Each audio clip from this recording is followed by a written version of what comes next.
The wind was a torrent of darkness among the gusty trees. The moon was a ghostly galleon tossed upon cloudy seas. The road was a ribbon of moonlight over the purple moor, and the highwayman came riding, riding, riding.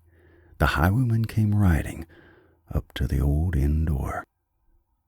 He'd a French cocked hat on his forehead and a bunch of lace at his chin, a coat of the claret velvet and breeches of brown doeskin.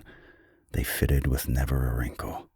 His boots were up to the thigh, and he rode with a jeweled twinkle, his pistol butts a twinkle, his rapier hilt a twinkle, under the jeweled sky. Over the cobbles he clattered and clashed in the dark inn-yard. He tapped with his whip on the shutters, but all was locked and barred. He whistled a tune to the window, and who should be waiting there but the landlord's black-eyed daughter, Bess, the landlord's daughter, plaiting a dark red love knot into her long black hair. And dark in the dark old inn-yard a stable wicket creaked, where Tim the ostler listened. His face was white and peaked. His eyes were hollows of madness, his hair like mouldy hay, but he loved the landlord's daughter, the landlord's red-lipped daughter. Dumb as a dog he listened, and he heard the robber say, "One kiss, my bonny sweetheart. I'm after a prize tonight, but I shall be back with the yellow gold before the morning light. Yet if they press me sharply and harry me through the day, then look for me by moonlight. Watch for me by moonlight. I'll come to thee by moonlight, though hell should bar the way." He rose upright in the stirrups. He scarce could reach her hand, but she loosened her hair in the casement. His face burned like a brand as the black cascade of perfume came tumbling over his breast, and he kissed its waves in the moonlight. Oh, sweet black waves in the moonlight. Then he tugged at his rein in the moonlight and galloped away to the west. He did not come in the dawning. He did not come at noon. And out of the tawny sunset, before the rise of the moon, when the road was a gypsy's ribbon looping the purple moor, a redcoat troop came marching, marching, marching. King George's men came marching up to the old inn door. They said no word to the landlord. They drank his ale instead. But they gagged his daughter and bound her to the foot of her narrow bed. Two of them knelt at her casement with muskets at their side. There was death at every window, and hell at one dark window, for Bess could see through her casement the road that he would ride.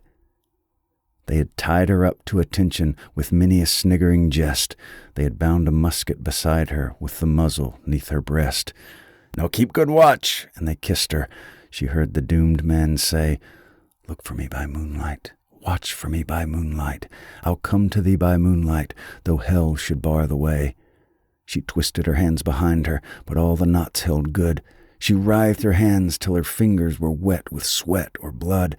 They stretched and strained in the darkness, and the hours crawled by like years, till now, on the stroke of midnight, cold on the stroke of midnight, the tip of one finger touched it. The trigger, at least, was hers. The tip of one finger touched it. She strove no more for the rest. Up she stood to attention, with the muzzle beneath her breast. She could not risk their hearing. She would not strive again, for the road lay bare in the moonlight, blank and bare in the moonlight, and the blood of her veins in the moonlight throbbed to her love's refrain. Had they heard it, the horse hooves ringing clear in the distance?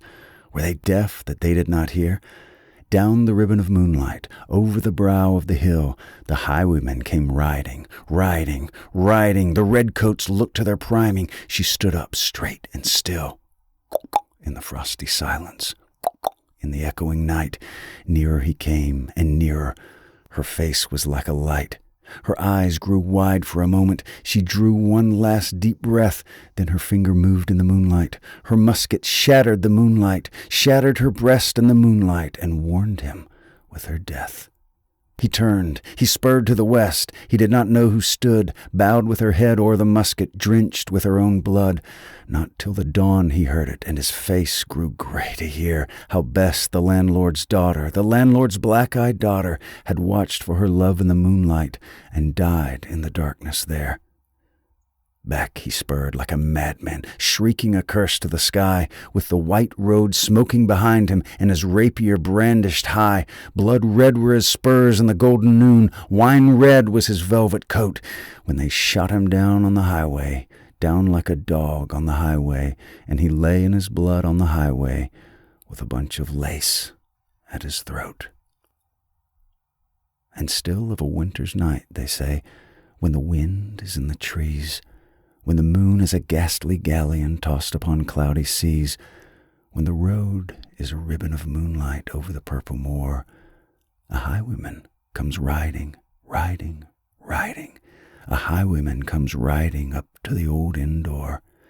Over the cobbles he clatters and clangs in the dark inn yard. He taps with his whip on the shutters, but all is locked and barred.